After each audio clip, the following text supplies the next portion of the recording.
So, okay. Good afternoon, Komal.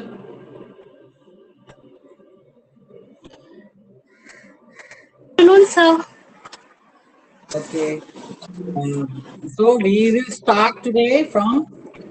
Hello, welcome to speak. We will start today from aphorism number 49. We have said that 47 and 48 are summing up the thing which have been discussed ahead.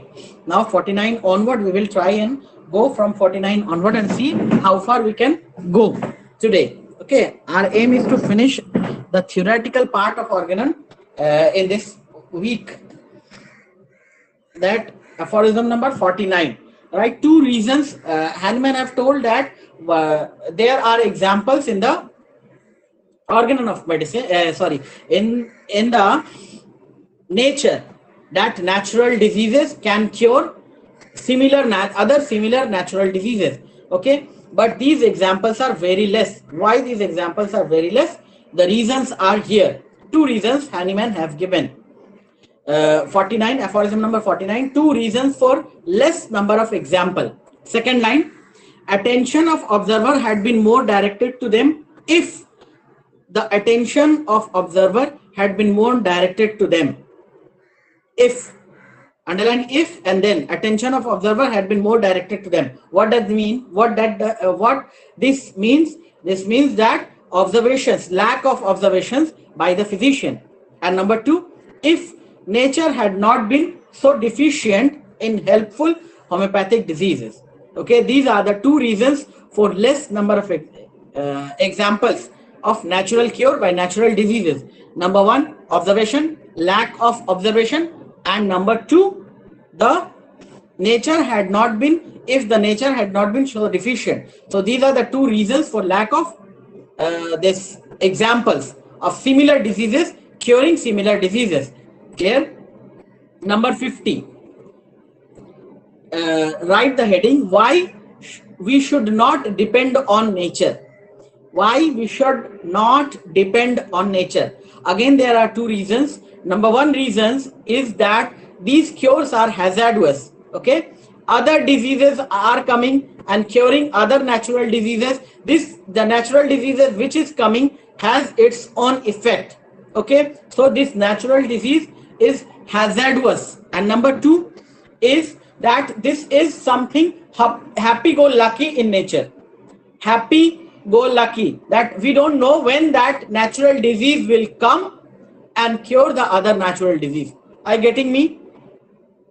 The natural diseases, why we should not depend on natural disease, similar natural disease, for the cure of our natural disease, because the natural disease which is coming to cure is itself a hazardous and needs its own treatment.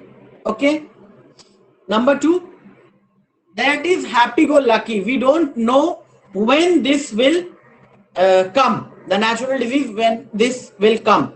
So we should not depend upon the natural disease for their cure. Now read this aphorism number 50.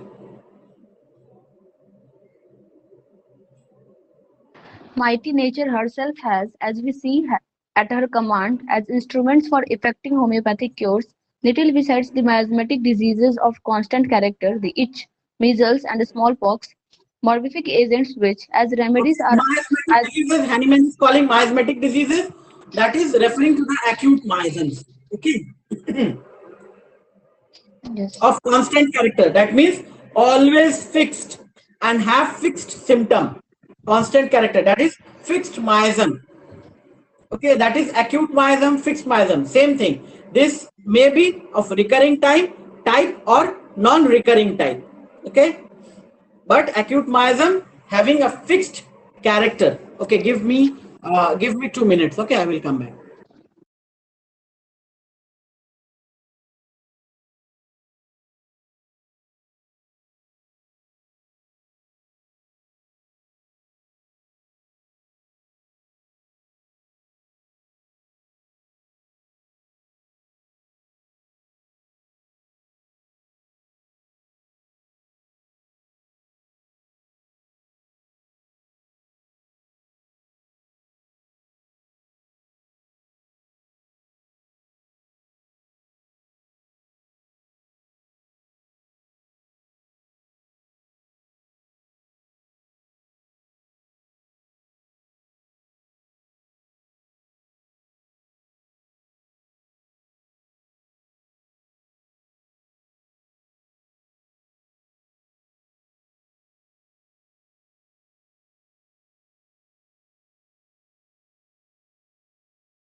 Okay, am I audible?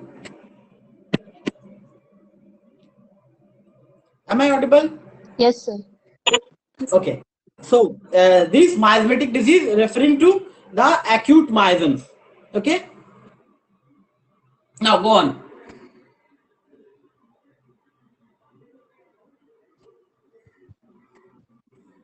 Are either more dangerous to life and more to be dreaded than the disease they are to cure, or of such a kind, like the itch, that after they have effected the cure, they themselves require curing, in order to be eradicated in their turn. Both circumstances that make their employment as homeopathic remedies difficult, uncertain and dangerous. And how few diseases are there to which man is subject that finds their similar remedy in smallpox, measles, or itch. Hence, in the course of nature, very few maladies can be cured by these uncertain and hazardous homeopathic remedies, and the cure by their instrumentality is also attended with danger and much difficulty. For this reason, that the doses of these morbific powers cannot be diminished according to circumstances as doses of medicine can, but the patient afflicted with an analogous malady of long standing must be subjected to the entire dangerous and tedious disease, to the entire disease of smallpox, measles, or itch, which in its turn has to be cured. And yet, as is seen, we can point to some striking homeopathic cures effected by this lucky concurrence, also many inconvertible proofs of the sole therapeutic law of nature that obtains in them, cure by symptom similarity. Underline this lucky concurrence. Underline cure by symptom similarity. Underline hazardous homeopathic remedies. Okay. Now go to 51.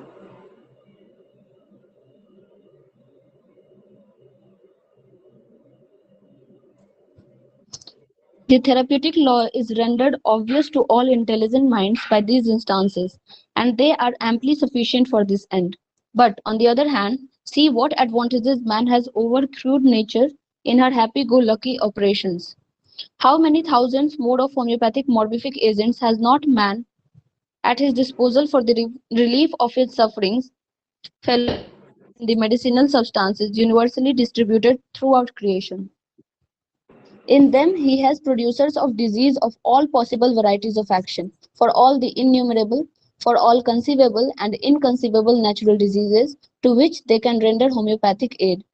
Morbific agents, medicinal substances, whose power, when their removal, when their remedial employment is completed, being overcome by the vital force, disappears spontaneously without requiring a second course of treatment for its extirpation, like the itch. Artificial morbific agents which the physician can attenuate, subdivide, and potentize almost to an infinite extent, and the dose Underline of this. which he can diminish. Underline this physician can actionate, subdivide, potentize almost to an infinite extent. Actually, this aphorism is regarding nature versus medicine. Okay. So, natural diseases. First, it was happy go lucky. Underline happy go lucky phrase. Next, it was hazardous because it dose cannot be diminished. Entire course of disease should be taken. Okay. Underline uh, this conceivable and inconceivable natural diseases means medicines are available for all the diseases, but natural diseases are not available for all the diseases. Okay. Next, go on reading next.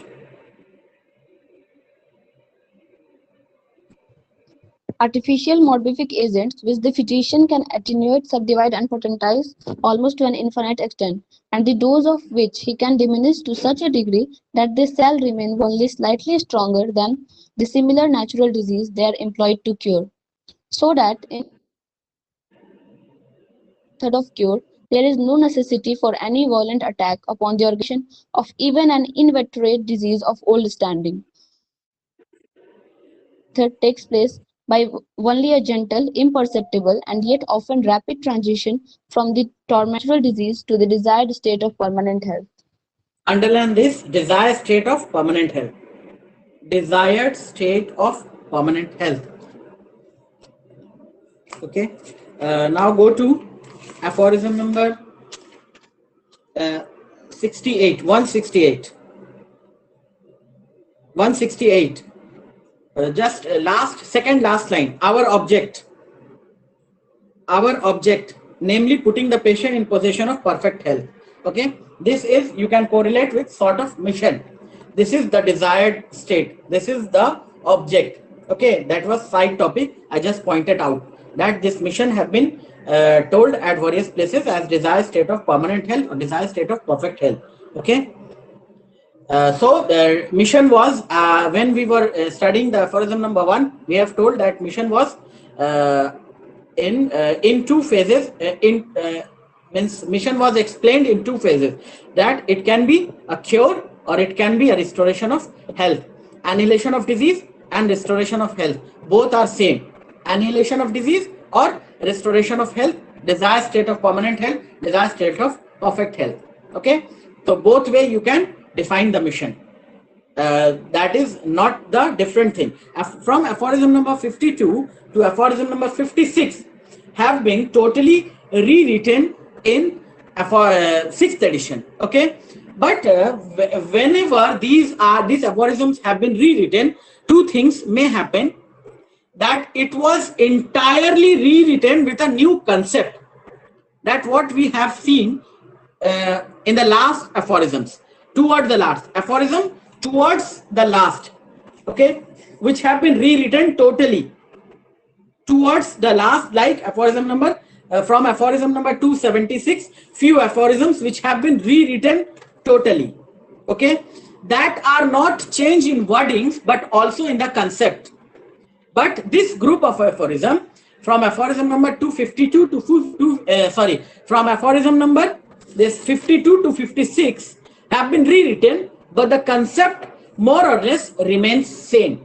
Okay, so it is concept more or less remaining same. So it doesn't matter whether we are reading the aphorism number from the 5th edition or the 6th edition, but towards the end we are encountering aphorisms which have been rewritten along with the concept also. Concepts also changes there.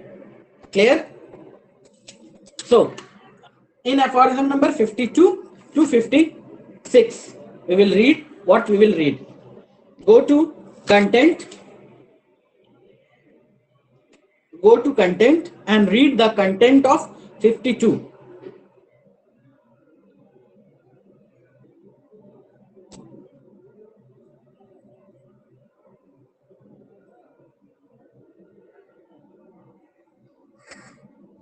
From what takes place in nature, the physician may learn never to treat diseases with other than homeopathically selected medicines, whereby he will be able to cure them, which he never could do with heterogeneous allopathic remedies that never cure but only injure the patient.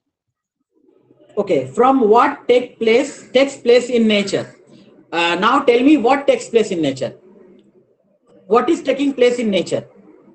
Now any one of you can elaborate this.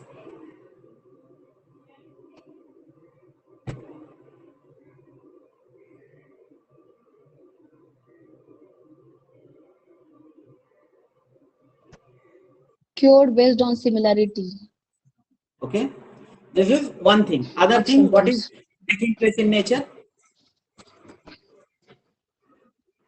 The Hahnemann have given the examples from nature, no? That what is taking place in nature. So both the examples are should be taken in account. Dissimilar disease can never cure. Okay, this was taking place Yes, in sir. nature, and similar disease And are curing. This is taking place in nature, and there are ample of examples Hahnemann have given. So from what taking place in nature, from these examples, follow the chain. Each and every aphorisms are linked with the previous one with a chain, either in group or single wise. Okay, there are punching aphorisms, there are bhumika aphorisms. Okay, there are summing up aphorisms like these. From what take place in nature, these physicians learned that similar cures one thing and dissimilar never cures. This is what is taking place in nature. Okay, so in the 52 number aphorism, Hahnemann have given this. Okay, no need to read that long. We will move on to 52 6th edition. 52 6th edition. You will read it in your leisure time by yourself.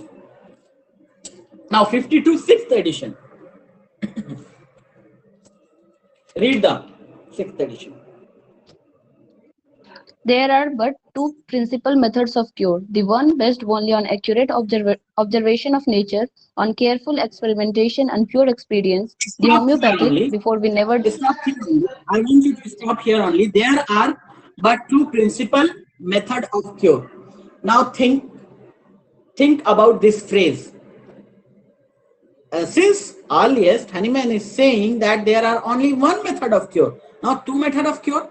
Think of it. Is there and can be two methods of cure? Okay. Now, just On similar thinking of basis it. and on opposite. So on opposite basis, can it be cured? No, sir. Then why this line have come?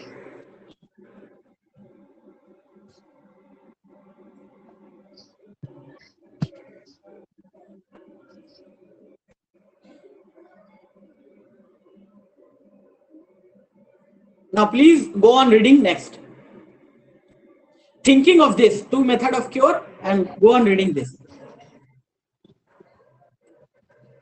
The one based only on accurate observation of nature, on careful experimentation and pure experience, the homeopathic.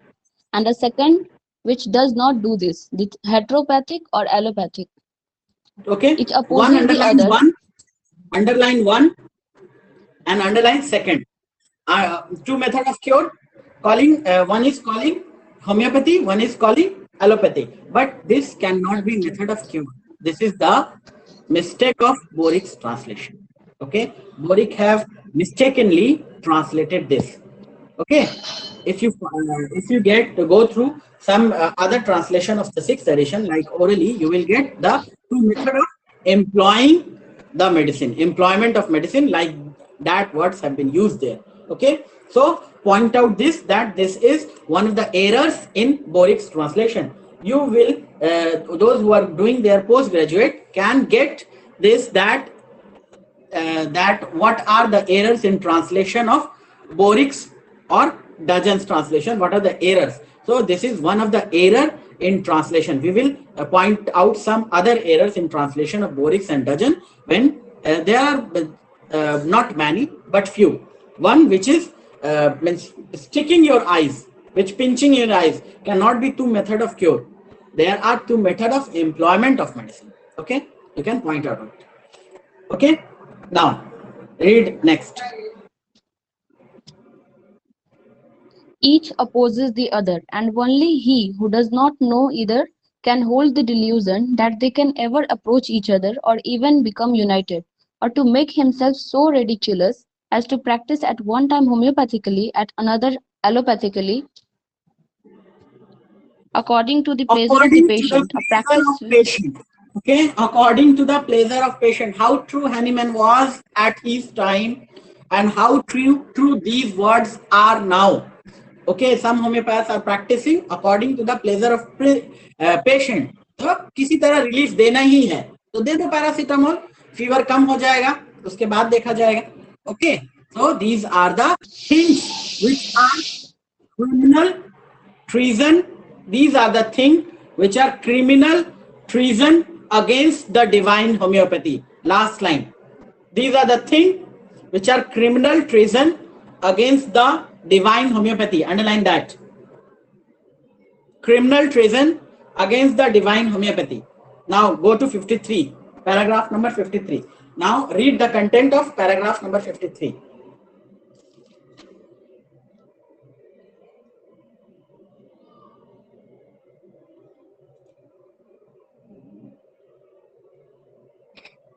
There are but three possible modes of employing medicines against diseases. The homeopathic, which alone is efficacious.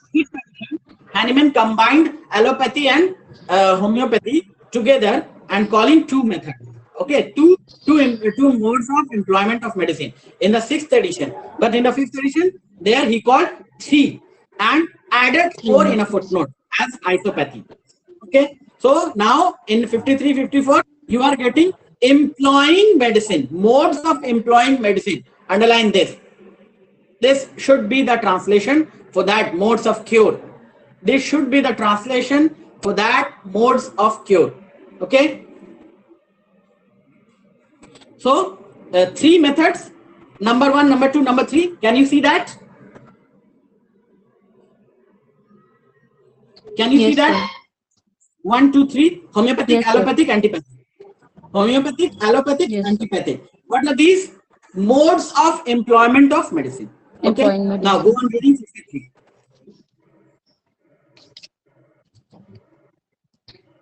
Fifth or sixth edition. 53, fifth edition. True mild cures take place, as we see, only in a homeopathic way, a way which, as we have also seen above, 7 to 25, in a different manner, by experience and deductions, is also the true and only one whereby diseases may be most surely, rapidly, and permanently extinguished by art, for this mode of cure is founded on an eternal, infallible law of nature.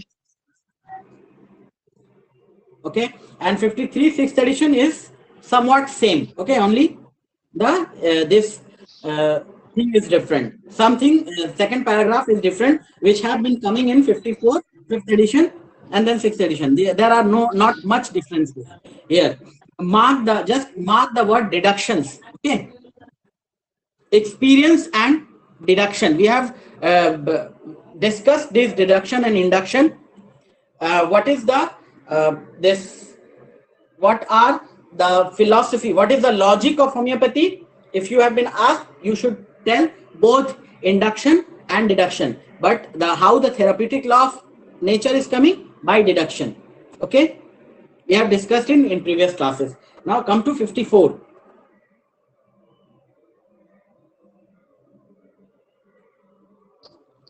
This, the homeopathic way, must, moreover, what's up? Okay, read, go on reading. This, the homeopathic way, must, moreover, as observed above, 43 to 49, be the only proper one, because of the three possible modes of employing medicines in diseases, it is the only direct way to a mild, sure, permanent cure, without doing injury to another direction, and without weakening the patient. The pure homeopathic mode of cure is the only proper way, the only direct way, the only way possible to human skill, as certainly as only one straight line can be drawn between two given points.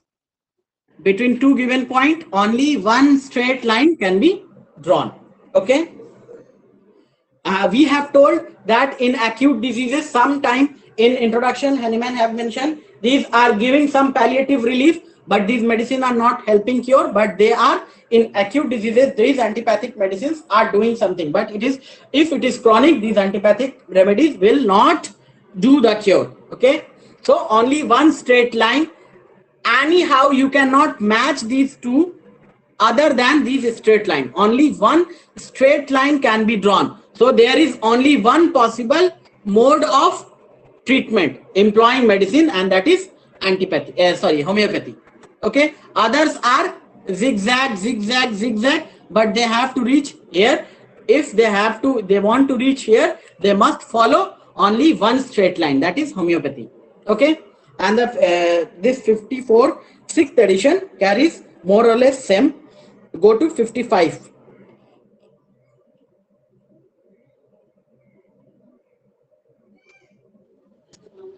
Go to The 55. second mode of employing medicine The second mode of employing medicine in diseases, the allopathic or heteropathic, which, without any pathological relation to what is actually diseased in the body, attacks the parts most exempt from the disease, in order to draw away the disease through them, and thus to expel it, as is imagined, has hitherto been the most general method. I have treated of it above in the introduction, and shall not dwell longer on it. Okay, the second mode underline, allopathic definition underline. We have dealt with that definition in aphorism number 20, footnote. Okay, what is the definition of allopathy? It is giving medicine having no relation with that. Okay, in the sixth edition, Hahnemann combined allopathy and antipathy in the same. Okay, allopathy, antipathy is a part of allopathy. Sometimes they are employing medicine, but particularly if talking about allopathy, you should know the relation between the drug and the disease are not existent there. They are employing medicine according to their own whimsical ideas. There is no relation, but they are heterogeneous related. Okay, Now go to 56.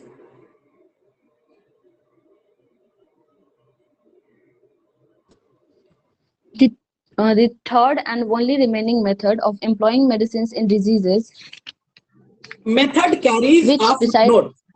Method carries a footnote. Okay. Go to footnote and you will see the fourth yes, mode of employing.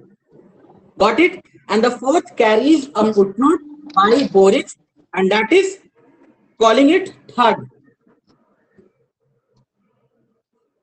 Getting it? What we have said in the four, fifth edition, Hahnemann is giving altogether four methods of employing.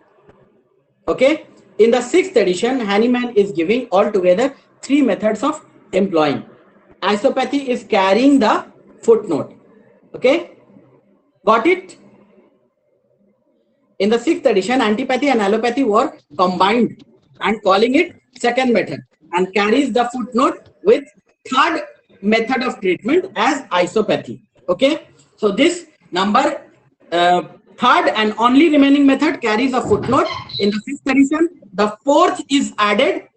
The fourth mode of employing medicine is isopathy, that is added. In the sixth edition, that fourth has been replaced with the third. Clear? Getting me? yes, Are you sir. getting me? Okay. Now go on. Yes, Please sir. go on. The third and only remaining method of employing medicines in diseases, which, besides the other two just alluded to, is the only other possible one, is the antipathic, enunciopathic, or palliative method, wherewith the physician could hitherto appear to be most useful and hoped most certainly to gain his patient's confidence by deluding him with momentary amelioration. But I shall now proceed to show how inefficacious Underline and this. how What is going injurious next? this. What is coming next? Allopathy. Hahnemann have discussed. Homeopathy. Have told that this homeopathy is the only way of employing. Now discussed homeopathy a bit and told that go and check the introduction. I have dealt it with there. Now I shall be dealing with it. Dealing with whom? The antipathic mode of employment. How hazardous these are. Okay. Read it in your leisure time. Now go to 56. Now go to 56, sixth edition.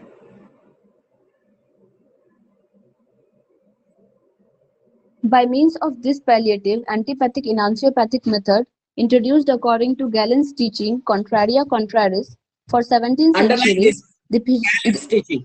Galen's teaching. Hippocrates actually gives both similia and contraria. Galen took the contraria. Okay. Galen took the contraria and make it famous therapeutic law. Then Paracelsus came and burnt the writings of Galen. Okay.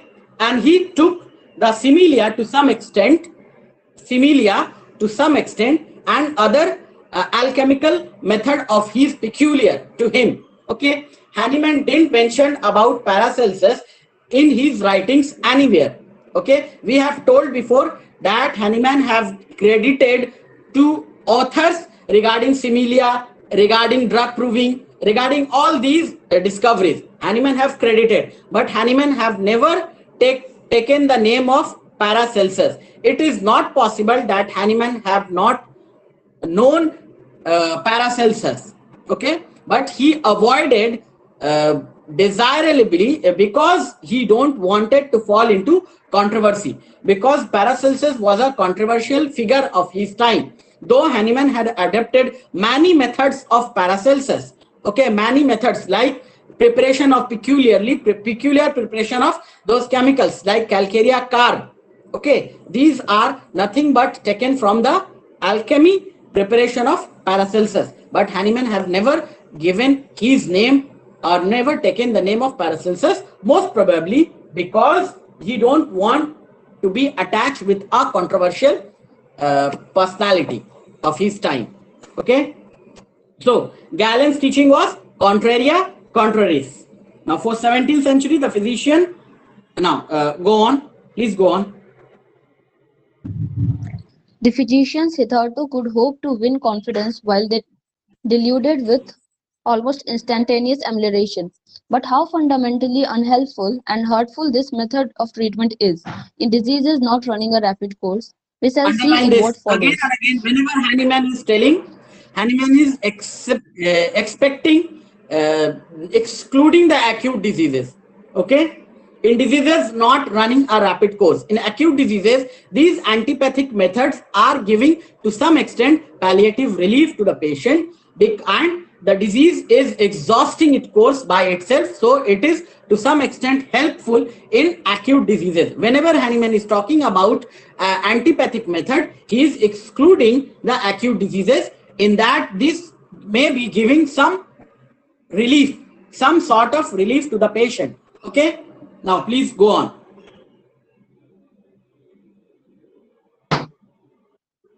It is certainly the only one of the modes of treatment adopted by the allopaths that had any manifest relation to a portion of the sufferings caused by the natural disease. But Okay, what kind of adopt by relation? allopathy. Here Hahnemann is punching allopathy and antipathy, okay, into one heading. Adapt by the allopath, which have to a proportion relation to the natural disease. Okay, manifest to portion of the suffering. Now go on, please go on. Of a truth, the very one, the exact contrary of the right one, that out carefully to be avoided if we would not delude and make a mockery of the patient affected with a chronic disease. With a chronic disease. Okay, now go to 55, sixth edition, fourth line, from third line, from second sentence. Long ago, these allopathic physicians would have been left had it not been for the palliative relief obtained at times from empirically discovered remedies, whose almost instantaneous scattering action is apparent to the patient, and this to some extent served to keep up their credit. Okay, now go on to footnote. This footnote is about the isopathy. Okay, so we will read the footnote of the sixth edition. The footnote also been rewritten. So we will read the footnote of the sixth edition. Second paragraph we have read yesterday. Read the first paragraph.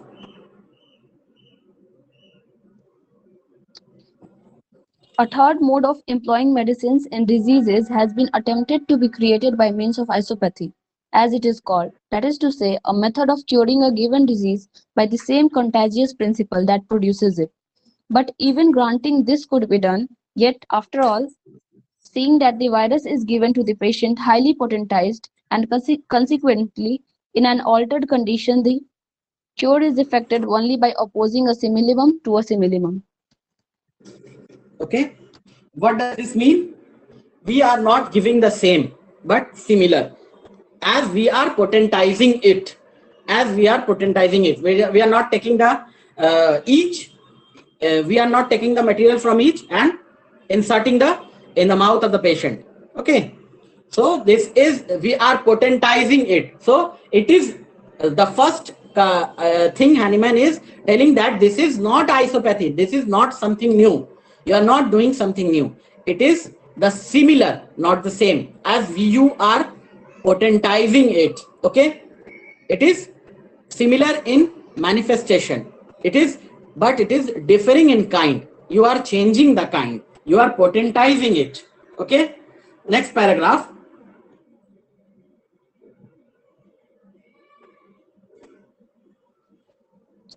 To attempt to cure by means of the very same morbific potency or item contradicts all normal human understanding and hence all experience. Those who first brought isopathy to notice probably thought of the benefit which mankind received from cowpox vaccination, by which the vaccinated individual is protected against future smallpox infection and as it were cured in advance. But both cowpox and smallpox are only similar, in no way the same disease. Underline this. In many respects, the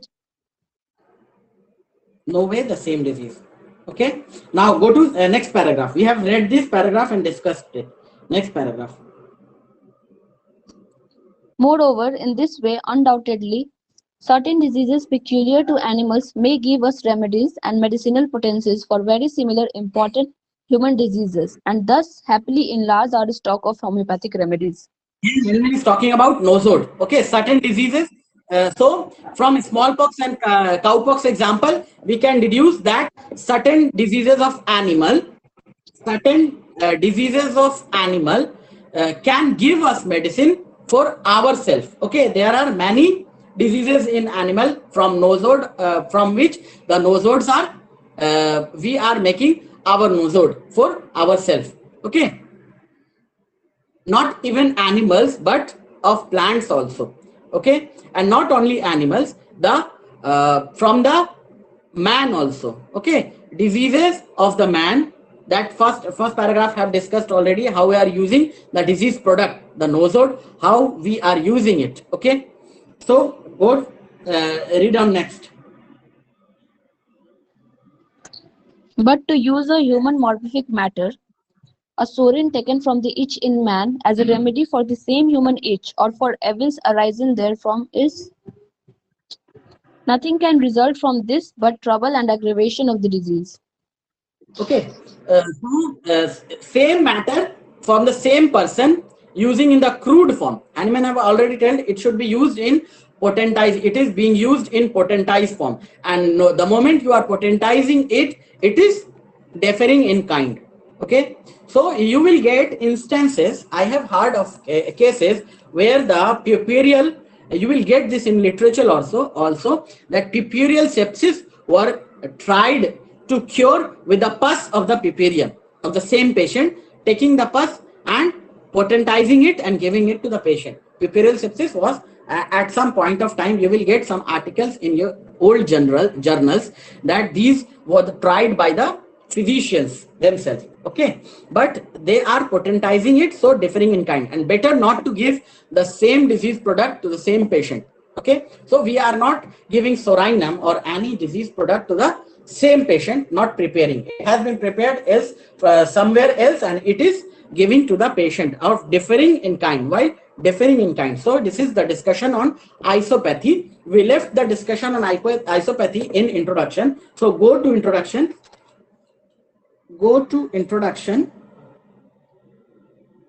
Paragraph number, I think it is paragraph number 87, footnote 87, footnote. There has been detailed discussion on isopathy. Okay, you will get the name Mr. M. Lux. It is not M. Lux, it is W. Lux. Okay, W. Lux, Wilhelm Lux. That should be M. W. Lux. Magister Wilhelm Lux. Magister was a title of respect. So Wilhelm Lux. This is Wilhelm, Wilhem, found his so-called mode of cure by identicals and idem, which he calls isopathy. Okay, so if you get a footnote, if a short note of isopathy, you must mention these two things which are discussed in Organon of Medicine: the aphorisms footnote, and here the 87 footnote. And the founder was Wilhelm Lux. Okay, Sir, it's in 88. it's in, sorry, it is in 88. Okay, 88 footnote. Okay, and thought to be of non plus ultra. What is non plus ultra? Nothing beyond that. Non plus ultra. Next paragraph. But we examine these instances attentively, we find that they do not bear out these views. Now read from here onward. The purely physical powers differ in the nature of their action on the living organism from those of a dynamic medicinal kind. Heat or cold of the air that surrounds us, or of the water, or of our food and drink, occasion, as heat and cold, of themselves no absolute injury to the healthy body. Heat and cold are in their alterations essential to the maintenance of healthy life. Consequently, they are not of themselves medicine. Heat and cold, Okay. therefore, act as curative. Go on, please go on. Heat and cold, heat and cold therefore act as curative agents in affections of the body, not by virtue of their essential nature, not therefore as cold and heat per se, not as things hurtful in themselves, as are the drugs, rhubarb, china, and etc., even in the smallest doses, but only by virtue of their greater or smaller quantity, that is, according to their degrees of temperature, just as, to take an example from purely physical powers, a great weight of lead will bruise my hand painfully, not by virtue of its essential nature as lead, for a thin plate of lead would not bruise me, but in consequence of its quantity and massive weight. If So then physical, cold or heat be so service, physical, it is affecting you as a physical property. Nothing nothing to be find here. This is so long a footnote. I want you to read uh, the isopathy of contagious. Isopathy of contagious. That paragraph, last paragraph of this footnote. Last paragraph of this footnote.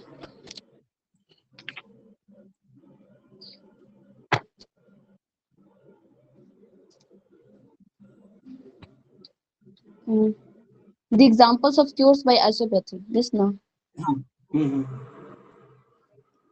The examples of cures by isopathy given in the book alluded to, it's a line bracket, right, Nisa? Line bracket. Okay. Next, these events are falsely.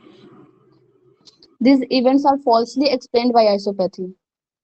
What Okay. are Next. called sufferings from a chill What are called sufferings from a chill are only nominally connected with cold and often arise in the bodies of those predisposed to them, even from a draught of wind which was not at all cold. Moreover, the manifold effects of a cold bath on the living organism in health and in disease cannot be reduced to such a simple formula as to warrant the construction of a system of such pretenses that, that serpents' bites, as is there stated, are most certainly cured by portions of the serpents must remain a mere fable of a former age, until such an improbable assertion is authenticated by indubitable observations and experiences, which it certainly never will be.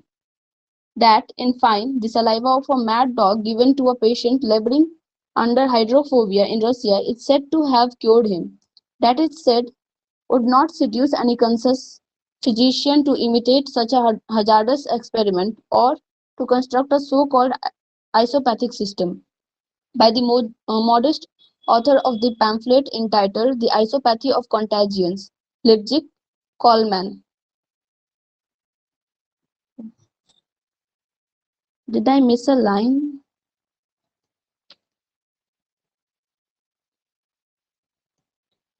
So dangerous and so highly improbable in its extended application as has been done, not by the modest author of the pamphlet entitled The Isopathy of Contagions, Leipzig, Coleman, but by its eccentric supporters, especially Dr. Gross, who wants this isopathy as the only proper therapeutic rule and sees nothing in the similia similibus but an indifferent substitute for it.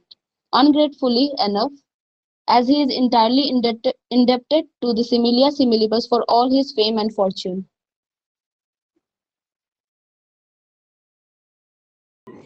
Sorry, I was disconnected. The isopathy of contagious. Uh, can you hear me?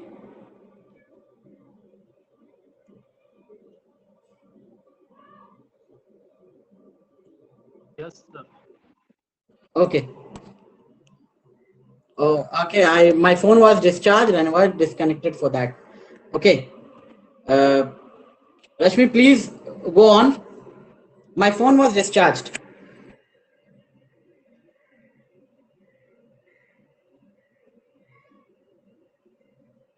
Please go on.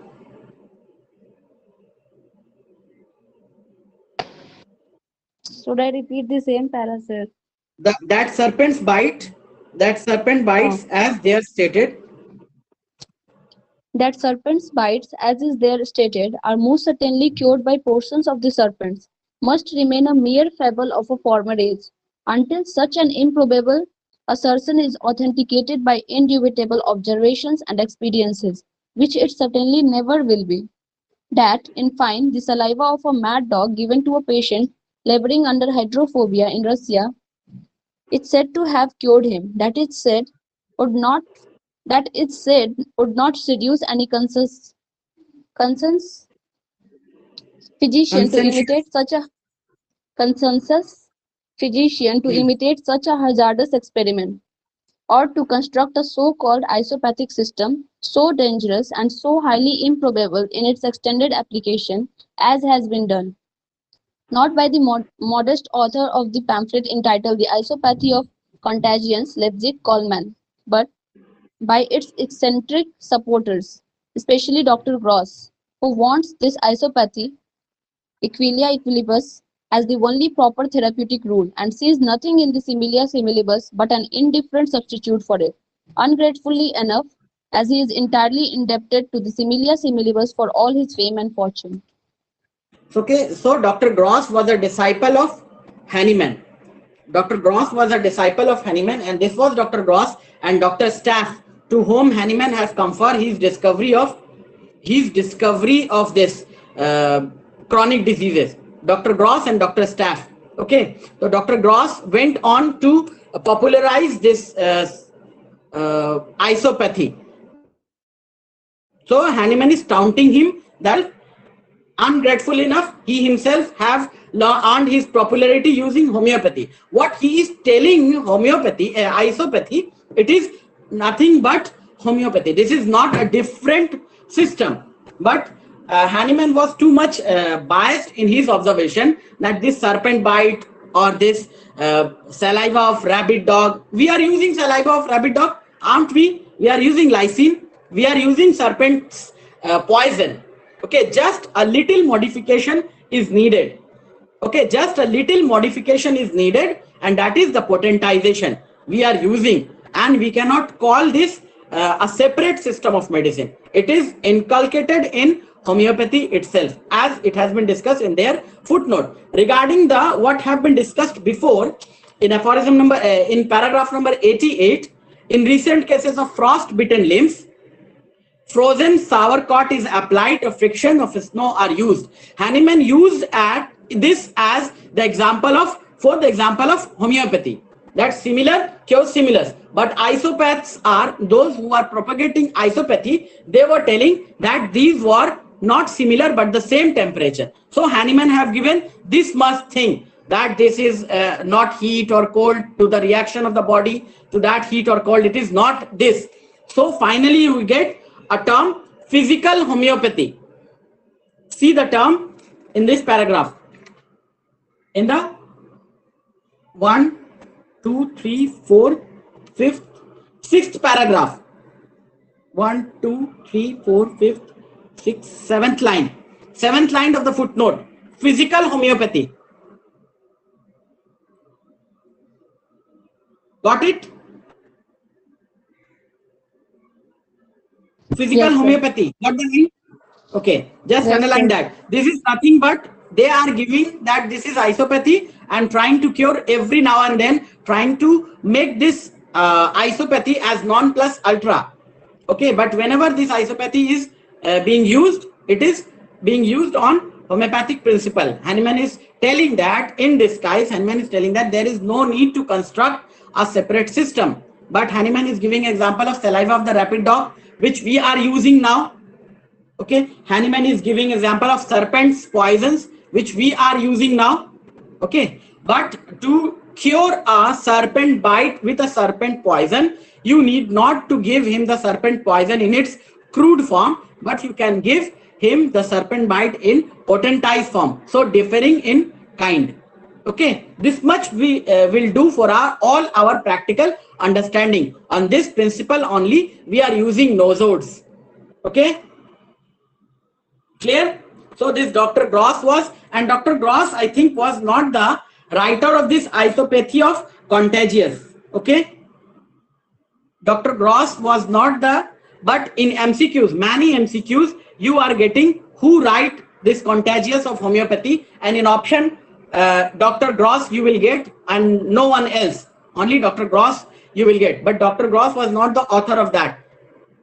Okay, so if no other option is there, who was the author of that? I am still searching the isopathy of contagious. I will tell you and confirm you if it was Dr. Gross or not. But most probably Dr. Gross was not the author of isopathy of contagious. The author was a different person. Okay, Dr. Gross just supported it. But in MCQ you will get who write isopathy of contagious, and only option you will get Dr. Gross, no one else. Okay, so for that kind of MCQ, Dr. Gross is the right answer. Okay, so come back to the aphorism. Come back to the aphorism we were dealing. Aphorism number 55, I think. 56. Okay, this was 56 and Footnote was footnote we have completed. completed. Okay, now 57. Go to content of 57.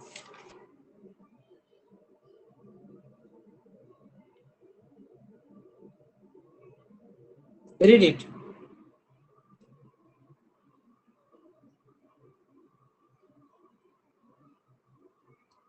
The method of treatment in which a remedy which displays an opposite action, contraria contraris, is prescribed for a single symptom of the disease. Examples. Examples are given. In the 57, you will get examples of this antipathic method. Okay, like 1, 2, 3, 4, 5, 6, 7th line. From 7th line onward, opium for pain, opium for pain. Okay, like opium for sleeplessness, like deficient vital heat, chilliness and deficient vital heats, warm bath. Okay, prolonged drinking of wine. These are some examples of antipathic employment of medicine. Can you give examples from modern day? From our modern day, can you give some example? This is painkiller are being used. Anticonvulsive medicines are used. What these anticonvulsive medicines are doing? This is stopping the convulsions. Painkillers, what these painkillers are doing? These are stopping the pain. Okay, what these purgatives are doing? These are just doing an opposite, producing diarrhea. So these are still being practiced in our modern days. Okay, now go to content of 58.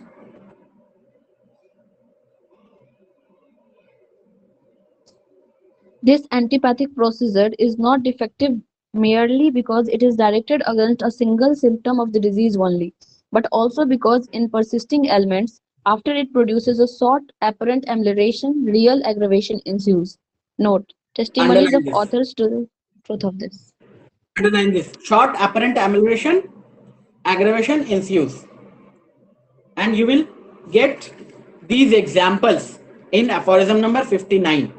Okay, these are there in aphorism number 59, that these antipathic in ideal case of migraine you will get that and the allopathic treatment, the doses of that tablet, the migraine tablet, which is a special kind of analgesic, is being increased from day to day.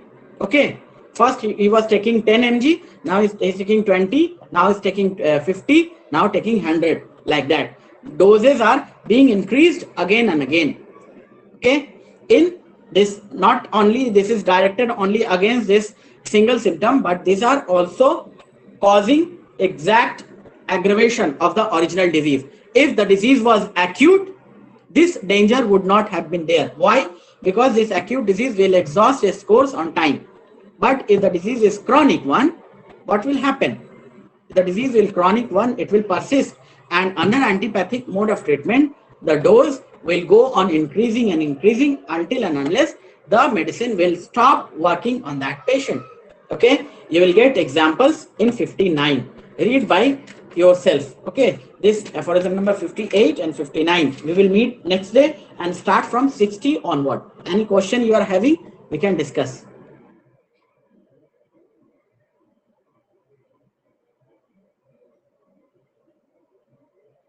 Any question you are having, we can discuss. in next 5 to 10 minutes.